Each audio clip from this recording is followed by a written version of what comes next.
今次過嚟試下呢間叫騰訊霸王煲仔飯啊！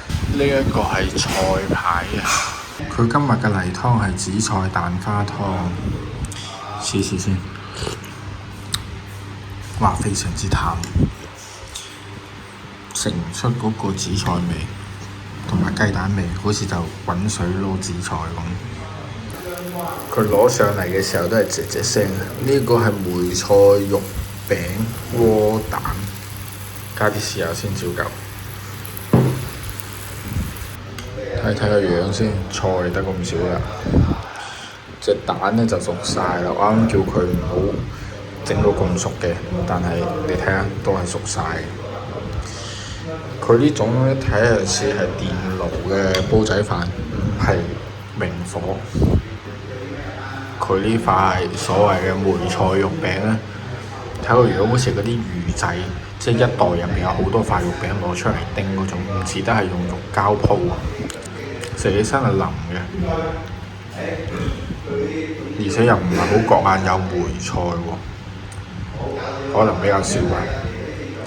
食起身就好似嚿普通好鞋嘅瘦肉啊！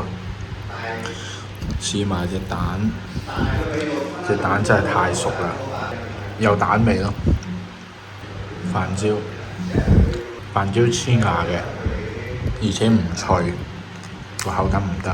試下啲普通飯，普普通通咯。試埋啲抽筋菜，反而最好就係個菜爽嘅，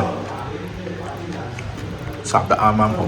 不過應該都係烚起一盤，然之後再夾嘅啦。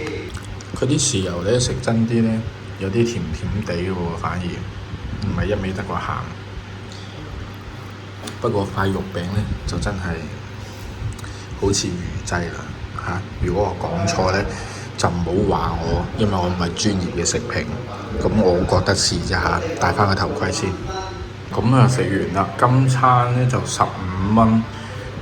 其實我覺得係除咗個菜以外咧，其他都麻麻啦，係個菜比較滿意。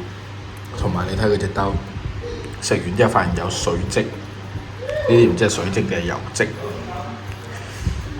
價錢嘅話就算普普通通咯。咁今日就到呢度啦，拜拜。